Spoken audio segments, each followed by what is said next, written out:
All right, good morning. We are going to kick off our media availabilities for today with the defending spring race winner here at Richmond, driver of the number 48 Hendrick Motorsports Chevrolet, Alex Bowman. If you have a question for Alex, please raise your hand and we will get a wireless microphone sent over to you. All right, we'll start off right over there. All the hands right at once. Peter Strada, TSJ Sports. Alex is the most recent winner at Chicagoland Speedway. What are your thoughts on the impending future of that track? That's not what I expected to get asked about first thing here at Richmond. I like Chicago a lot. It's a really technical, fun racetrack, super slick, extremely rough. I don't really know what's happening with it, but yeah, bummed it's not on the schedule. Definitely a special place. All right, we'll go right back there. Finish. Alex, 4 of the next 5 races are on tracks a mile or shorter. 3 of those races you won last year. Does that give you confidence kind of going into this next little stretch? Yeah, for sure. They're all racetracks that I really enjoy, and I think if we still had last year's car, I'd be super confident. But a lot's changed this year with this race car, and you don't really know what to expect at a lot of these places with the next gen car. So at least kind of knowing that I know what to look for and know what I need in the race car to be successful at these places is good. But trying to find that with a completely new race car is definitely going to be tough. And Chevrolet as a whole has won 4 of the last 5 races. Why do you think the manufacturer has had so much speed early on? I think we've definitely had really fast race cars each and every week, and it's cool to see Chevrolet have so much success. There were races that things went our way too, though. So I think we've got a lot of really smart people that have worked really hard. But I feel like the playing field's pretty even right now. All right back there. Hey, Josh, Steve Post with MRN. With some of the characteristics of this car, I know aerodynamically it's significantly different, particularly on the right side. The composite body lends itself to less tire rubs. Is there a different level of intensity in the racing that we might have seen at a road course and that we're likely to see at short tracks? Has the car changed that a little bit? Yeah, for sure. I think you can definitely run into stuff that would have ended your day in the past. We kind of got sandwiched in between a bunch of cars on a restart last week and drove straight into somebody, and it would have completely ended our day last year. Probably would have ended up knocking the radiator out of it and just been done. So cool to not have any damage after that. I think it's there's a fine balance between that, right? You don't want to just be able to bounce off stuff, and I don't think you are. But the old car was super fragile. So I think it's definitely going to change the racing a little bit. I don't know that it'll change the racing here a ton. I think going to Homestead, it's going to make running the fence way easier and way less stressful, I think, just because if you hit it once, you're not instantly going to get a flat tire. So, but it's definitely different, and excited to see how it all plays out. Giver Racing America, also from the Unexpected Question Department.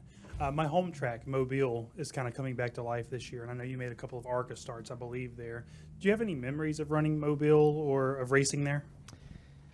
Yeah, so I ran there once in an ARCA car. I remember being there to test, and it rained, and we sat around and did nothing because we didn't have a jet dryer or anything. That's the Mobile experience. Yeah, it was a fantastic time. I think we set fast time and ran third or something, but it's a cool place. The Mobile memory for me is the video of, was it Will Kimmel flying off the end of the racetrack? That's the one that sticks out in my head, but cool racetrack for sure. And then a follow-up on Steve's question to a degree. You've been involved in some really chaotic, wild finishes this year, and Denny had kind of insinuated on Twitter earlier this week that the ethics of late race racing have changed over the last 5 to 7 years, pick an arbitrary date. Do you see that, and when is that benchmark, and why are things more cutthroat or win at all costs now? Well, I think the playoff format has a lot to do with that, but I think, we've seen that over the course of the years. You've seen people spin people out at the end of the races, and get pretty physical at the end of the races for a long time. I think there's like some new guys in the series that are extremely aggressive. Like everybody knows how aggressive Ross is at all times. AJ's an aggressive guy too. So I don't necessarily think it's changed as much as Denny thinks maybe, but I mean, I think if there's a reason and you had to put your finger on it, it would be the playoff format, just how much winning matters. And sometimes you can overcome those guys hating you for that trophy. All right, Kelly. Kelly Crandall, Racer.com. Alex, looking ahead to next week, you're a dirt guy. You've built cars for dirt races. So looking at going back to Bristol and dirt and taking the next gen car there, what challenges do you anticipate that car might have running on dirt next week?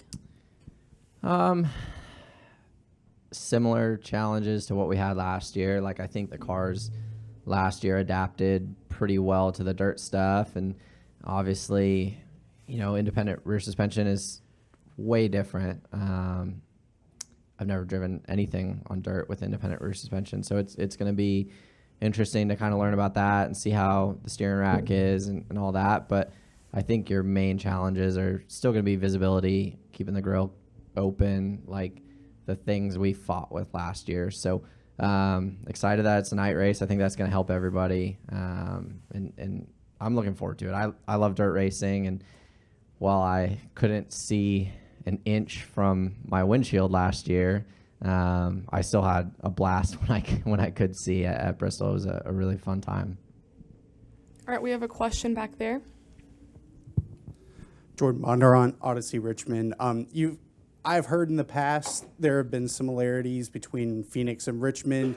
With this new car, is that a similar sort of situation where some of the data from Phoenix can lend itself to how you guys set up the car here at Richmond? And if not, what are some of the challenges that you guys face with the new car coming here for the first time with it?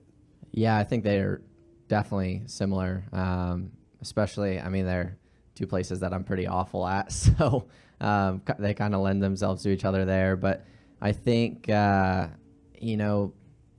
and 2 at Phoenix is somewhat similar to here, and just trying to take the data from that and know what we fought with our race car there. Obviously, it's different. It's not exactly the same, but it's at least close. So I don't know. We struggled at Phoenix this year. We were better than where we finished, but still weren't great. So just trying to learn from that and use the parts and pieces that we can, and also use all the engineering stuff to be better here. Are there any additional questions for Alex? All right, thank you for your time. Good luck this weekend. Thanks, guys.